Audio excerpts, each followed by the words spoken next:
Hello students, welcome to Manchitra Coaching Academy.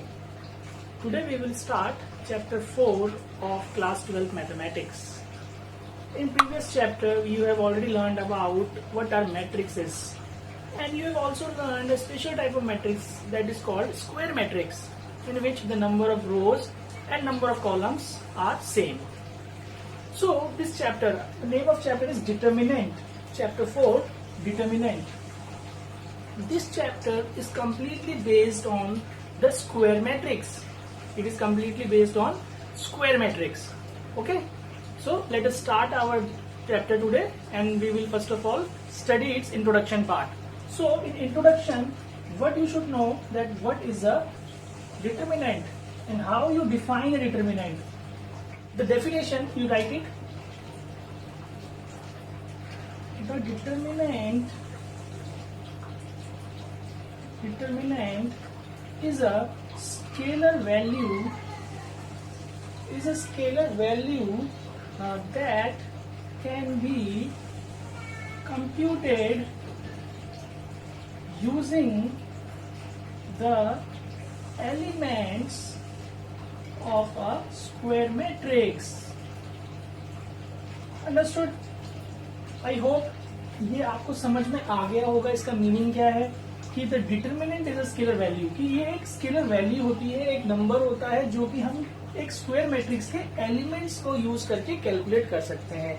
और simple language में अगर आपको उसे डिफाइन करना है तो सिंपल हम ये बोल सकते हैं a number that is associated with a square matrix. Associated का मतलब समझिए कि हम उसको वैल्यू को फाइंड कर सकते हैं उस स्क्वायर मैट्रिक्स में से. अब फाइंड करने का जो तरीका है वही आप लोगों को सीखना है कि एक मैट्रिक्स में से, एक स्क्वायर मैट्रिक्स में से कैसे उसकी वैल्यू को हम फाइंड कर सकते हैं. ठीक, तो देखिए आपने सीखा कि भाई डिटर्मिनेंट क्या होता है. तो जब भी आप कोई नई चीज सीखते हैं, ये तो नया टॉपिक है आपके लिए कि डिटर्मिनेंट क्या है.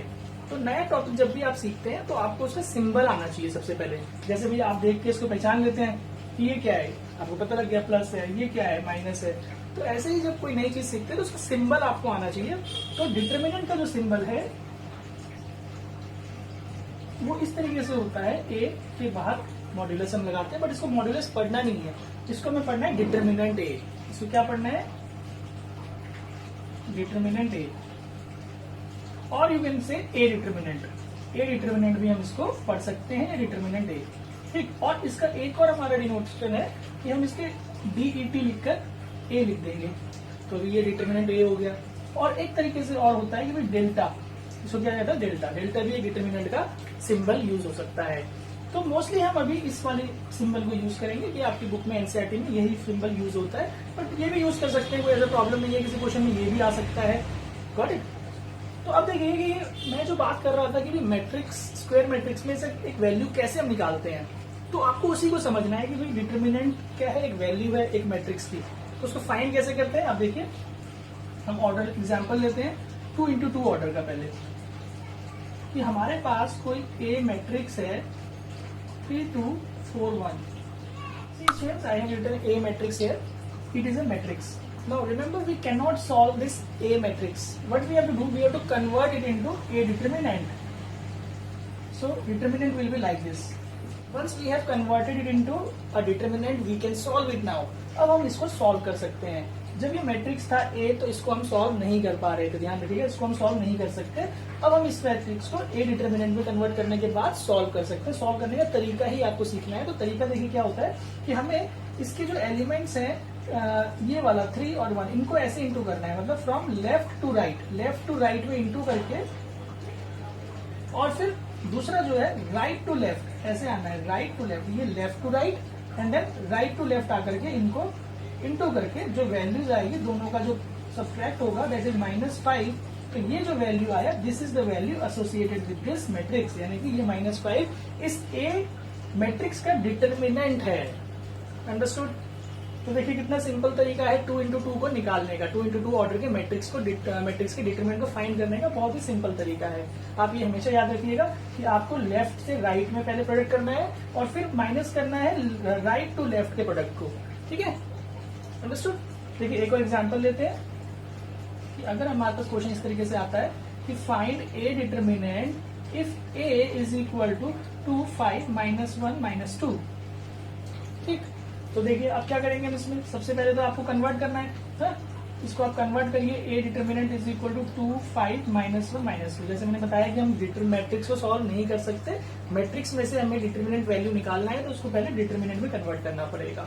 ठीक ना, अब क्या करना है, टेल मी, यस, हमें इसको प्रोडक्ट करना है। तो आपको एरो डालने की जरूरत नहीं है, आप जस्ट डायरेक्टली प्रोडक्ट कर दीजिए, -2 इंटू -2 दैट इज -4। तो ये -4 आ गया। देन हमें सब्ट्रैक्ट करना है इन दोनों के प्रोडक्ट को, 5 और -1, तो ये -5। तो क्या आंसर आ गया, देखिए 1। Understood? This is how you solve a 2 into 2 order matrix. It is very simple. Okay. Now let us talk about 3 into 3 order matrix. How to find determinant of 3 into 3 order matrix. ठीक है, तो देखिए there are 6 ways to solve और 3 into 3 order matrix की। एक 3 into 3 order को solve करने के 6 वेज हैं हमारे पास, और 6 के 6 वेज आपको आने चाहिए। मैं आपको समझाता हूँ, 2 वेज समझाऊंगा तो बाकी के वेज अपने आप ही समझाएंगे। ठीक है, तो देखिए एग्जांपल लेते हैं कि भाई हमारे पास कोई ए डिटर्मिनेंट है, मैं भी डिटर्मिनेंट ही लिख रहा हूँ सीधा, 1 2 3 0 -1 5 2 0 1।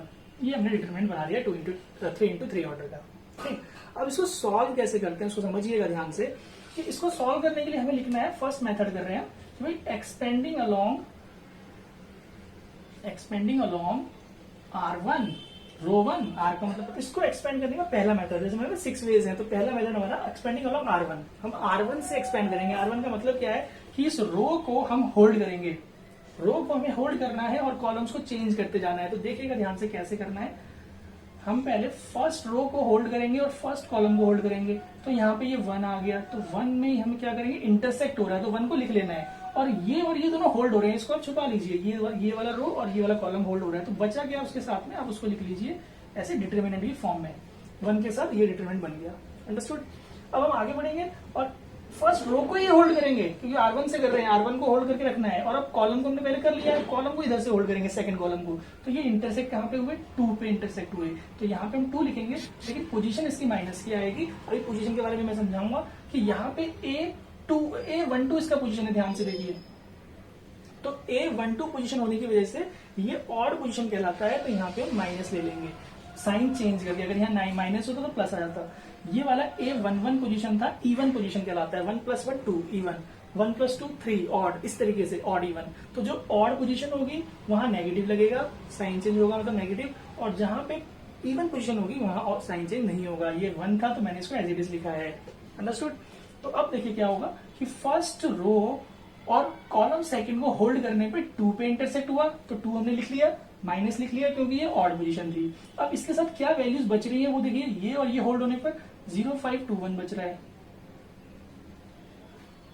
ठीक, अब आगे बढ़ेंगे, मतलब रो 1 को ही होल्ड करेंगे, रो 1 चल रहा है, और कॉलम थर्ड को पकड़ेंगे, ऐसे होल्ड करेंगे, तो ये इंटरसेक्ट 3 पे हुआ। अब बताइए साइन क्या लगेगा, यस प्लस साइन लगेगा, क्योंकि ये पोजीशन इवन पोजीशन है, 1 3 A13 1 + 3 4 4 हमारा इवन है, तो इवन में हमें साइन चेंज नहीं करना है, 4 ही रखना है, प्लस ही रखना है उसको।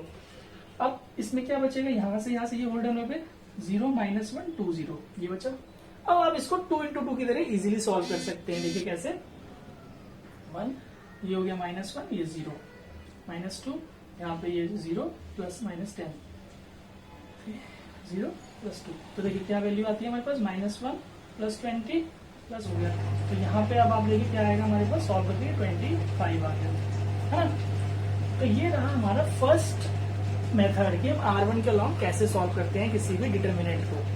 अब इसी तरीके से हम इसको R2 के अलॉन्ग भी कर सकते हैं, R3 के अलॉन्ग। देखिए मैंने बताया 6 वेज, तो पहला हो गया R1 के अलॉन्ग, R2 के अलॉन्ग, R3 के अलॉन्ग, ये 3 हो गए। फिर कॉलम 1 के अलॉन्ग, कॉलम 2 के अलॉन्ग, कॉलम 3 के अलॉन्ग, वो 3 तो 6 मेथड्स हैं, लेकिन आंसर तीनों में सेम आएगा। देखिए इसको सेकंड वे से मैं करके दिखाता हूँ। सेकंड वे हम करते हैं भाई, एक्सपेंडिंग अलॉन्ग R2। अब एक्सपेंडिंग अलॉन्ग R2 का मतलब कि भाई अब हमें R2 को होल्ड करना है और कॉलम्स को चेंज करते जाना है, जैसे हमने R1 को किया था। ठीक, तो देखिए कैसे, ए डिटर्मिनेंट। अब देखिएगा मैंने जो डिटर्मिनेंट लिखे थे इनको मैं डायरेक्टली सॉल्व भी करता जाऊंगा, ध्यान से देखिएगा आप। इधर से ये होल्ड हुआ तो ये 0 आ गया, अब देखिए 0 आ गया तो इसके साथ मेरे को वैल्यू निकालने की जरूरत नहीं है, बट फिर भी देखिए 0 आ गया, ये दोनों होल्ड हुए थे, तो क्या बचा 2 3 0 1। अब इसको हम डायरेक्टली यहां सॉल्व कर लेते हैं। 2 1 = 2 -0। समझ में आ रहा है? ऐसे मैं कह रहा हूं कि ये आप लोग लिख भी सकते हैं, अगर ज्यादा जल्द कैलकुलेशन अच्छी है तो आप फटाफट भी कर सकते हैं, बट ये बेटर है कि आप स्टार्टिंग में भी जब प्रैक्टिस करेंगे तो ये लिखें, और जैसे जैसे आपको प्रैक्टिस होती जाएगी, आपकी स्पीड अच्छी होती जाएगी, तो आप इसको फिर डायरेक्टली जल्दी भी कर सकते हैं इस तरीके से। अब आगे बढ़ेंगे तो ये और ये होल्ड होगा, तो ये A22 पोजीशन है, तो इसका वैल्यू यही रहेगा, माइनस चेंज नहीं होगा। A22 पोजीशन है, यहाँ पे तो 0 था इसलिए मैंने यहाँ माइनस नहीं लगाया, क्योंकि ऑड पोजीशन पे साइन चेंज होता है, लेकिन ये 0 की वजह से साइन चेंज नहीं किया। तो ये और ये होल्ड हुआ, तो बचा 1 3 2 1, तो 1 1 = 1, 2 3 = 6। अंडरस्टूड? आई होप समझ में आ रहा होगा। बहुत इंटरेस्टिंग भी लग रहा होगा आपको, जब भी नर्सरी में आप सीख रहे हैं तो आपको इंटरेस्टिंग भी लगेगा, काफी अच्छा टॉपिक है। फिर हम आगे बढ़ेंगे। 5 पे इंटरसेक्ट हुआ, देखिए सेकंड रो और कॉलम थर्ड, तो ये लेकिन पोजीशन 8 2 3 है, तो -5 लगाइए। उसके बाद ये और ये होल्ड हो गया, तो 0 और ये -4। ठीक, अब आप इसे सॉल्व करिए, देखिए आंसर यही आएगा। ये तो 0 हो ही गया, यहाँ पे हो गया +5 और ये हो गया +20। तो स्टूडेंट्स, आपने एक्सपेंडिंग अलोंग R1 R2 कर लिया, मैंने बताया R1 R2 कैसे होगा। R3 से आप खुद ट्राई करिएगा। अब मैं आपको C1 का ये करा देता हूँ, ताकि ये ना लगे कि सर ने कॉलम से नहीं करवाया। ठीक, तो मैं कॉलम का एक एक्सपेंशन बताता हूँ कि कैसे होगा। कॉलम के लिए C1 के लिए हम कर रहे हैं, तो हमें C1 को होल्ड रखना है और रोज को चेंज करना है। जैसे कि रोज जब R1 R2 से कर रहे थे, हम रोज को कांस्टेंट रख रहे थे और कॉलम्स को चेंज कर रहे थे। तो C1 के अलॉन्ग के लिए हमें C1 को कांस्टेंट रखना है और रोज को चेंज करना है। तो देखिए कैसे होगा। C1 ये और फर्स्ट रो दोनों होल्ड हुए, 1 पे इंटरसेक्ट हुआ, यहाँ से क्या क्या बचा, ये -1 और ये 0 हो जाएगा। ठीक, पोजीशन इसकी A11 थी, तो ये पॉजिटिव रहेगा। अब आगे बढ़ेंगे, कॉलम 1, यहाँ से देखिए इसको कॉलम 1 को होल्ड किया है और R2 पे आ गए, तो 0 पे इंटरसेक्ट हुआ, तो ये +0 लगा के इसको यहीं पे छोड़ दीजिए, क्योंकि 0 के साथ जो भी वैल्यू आएगी वो खत्म हो जाएगा।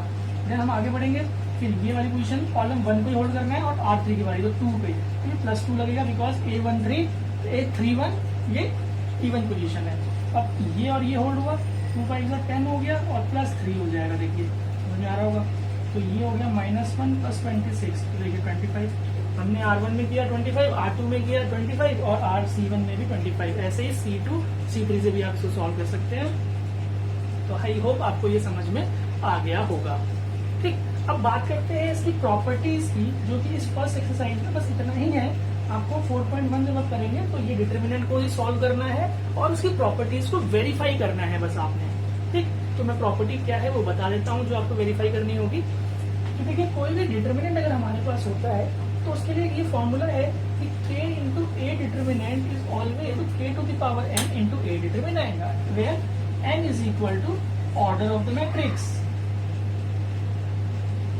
ठीक है, कि भाई कोई कांस्टेंट है k, उसको हमने मैट्रिक्स a से इंटू किया, फिर उसके बाद उसका डिटर्मिनेंट निकाला, तो ये किसके इक्वल आएगा कि भाई k की पावर n, मतलब जितना उसका ऑर्डर है उसकी पावर लगा देंगे और उसको डिटर्मिनेंट से इंटू कर देंगे, तो वो इसकी प्रॉपर्टी के साथ इक्वल हो जाएगा। ठीक है, तो ये प्रॉपर्टी है।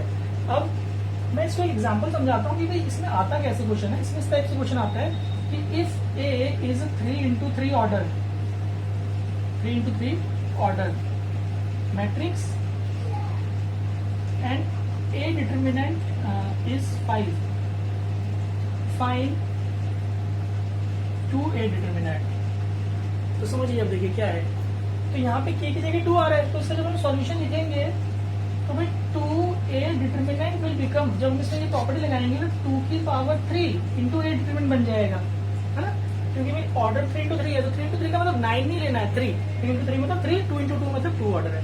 तो ये 2 की पावर 3 होने के बाद 8 × 5, तो ये 40। तो ये 1 मार्क क्वेश्चन इस प्रॉपर्टी के बेस पर आता है। आई होप क्लियर है। और ये इसी के साथ हमारा फर्स्ट एक्सरसाइज, मतलब डिटर्मिनेंट्स का इंट्रोडक्शन के साथ ही आपका फर्स्ट एक्सरसाइज भी कंप्लीट हो जाएगा। आप इसको देख के इस वीडियो के बेस पे एक्सरसाइज फर्स्ट को जरूर कंप्लीट कीजिएगा।